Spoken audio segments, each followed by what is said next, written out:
ताजमहल दुनिया का सातवां अजूबा। लेकिन क्या आप जानते हैं कि आगरा और फतेहपुर सीकरी में ऐसे राज छिपे हैं जिनके बारे में कम ही लोग जानते हैं। शाहजहां का आखिरी ठिकाना, अकबर का बेडरूम, सलीम चिश्ती की दरगाह और वो जगह जहां अनारकली को दीवारों में चुनवा दिया गया था। आज हम आपको लेकर चलेंगे एक ऐसे सफर पर जहां इतिहास की हर दीवार एक कहानी कहेगी। ताजमहल सफेद संगमरमर का सपना, प्रेम का प्रतीक। मुमताज महल की मौत और शाहजहां का दर्द। ताजमहल का निर्माण 22 साल, हजारों कारीगर। रहस्य एक, ताजमहल के ऊपर बना हुआ गुंबद दिन रात रंग बदलता है। दो, इसकी चारों मीनारें थोड़ी बाहर की ओर झुकी है। तीन, अंदर की जालियां और नक्काशी इतनी बारीक है कि रोशनी में चमकती है। चार, शाहजहां ने इसे काले संगमरमर से भी बनवाने का सपना देखा था। पांच, कहा जाता है कि ताजमहल की नींव लकड़ी की है जो यमुना नदी के पानी से आज भी मजबूत है। बाकी 10 रहस्यों को अंत में विस्तार से बताएंगे। जहांगीर महल अकबर ने अपने बेटे जहांगीर के लिए बनवाया। लाल बनुआ पत्थर से बनी विशाल हवेली, यहाँ की बालकनियां और जालीदार खिड़कियां मुगल वास्तुकला की मिसाल है। कहा जाता है कि यह महल मुगल और हिंदुस्तानी कला का अनोखा संगम है। वो जगह जहां शाहजहां कैद रहा, आगरा के लाल किले में शाहजहां को कैद किया गया।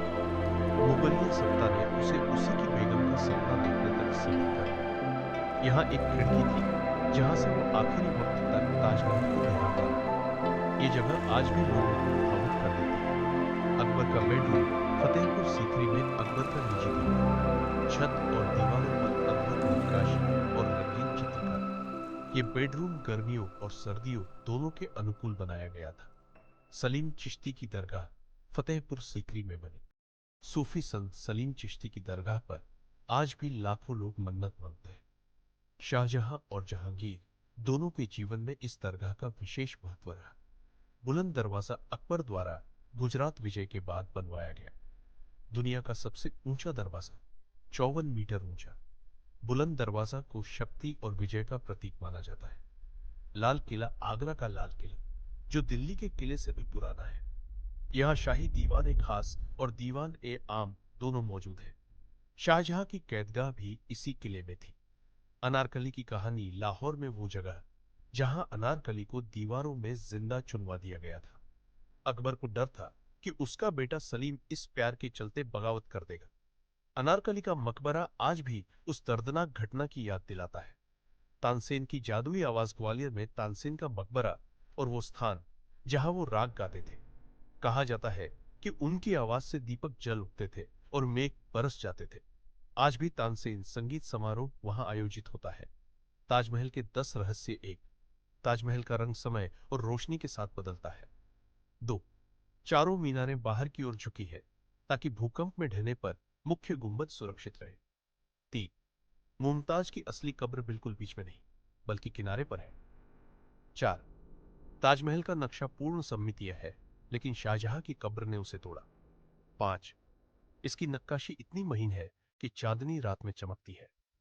छह, कहा जाता है कि कारीगरों के हाथ कटवा दिए गए थे ताकि वे दूसरा ऐसा अजूबा न बना सके, लेकिन इसका कोई प्रमाण नहीं है। कई लोग इसे अफवाह मानते हैं। हाथ कटवाने का मतलब कारीगरों को पूरे जीवन की कमाई देकर उनसे इकरारनामा लिखा गया था ताकि ऐसा महल दोबारा न बन सके।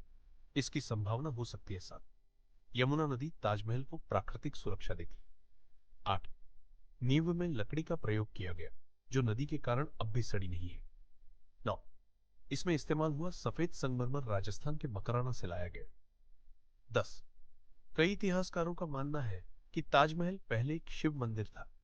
तेजो महालय, ये विवादित मत है पर लोक कथाओं में प्रचलित है। ताजमहल और इसके आसपास की ये कहानियां सिर्फ इतिहास नहीं बल्कि भारत की धड़कन है। शाहजहां का दर्द, अकबर का वैभव, तानसेन की धुन और अनारकली का इश्क, ये सब मिलकर उस दौर की झलक दिखाते हैं जब मुगलिया सल्तनत अपने शिखर पर थी। और शायद यही वजह है कि आज भी दुनिया भर के लोग इन जगहों को देखने आते हैं।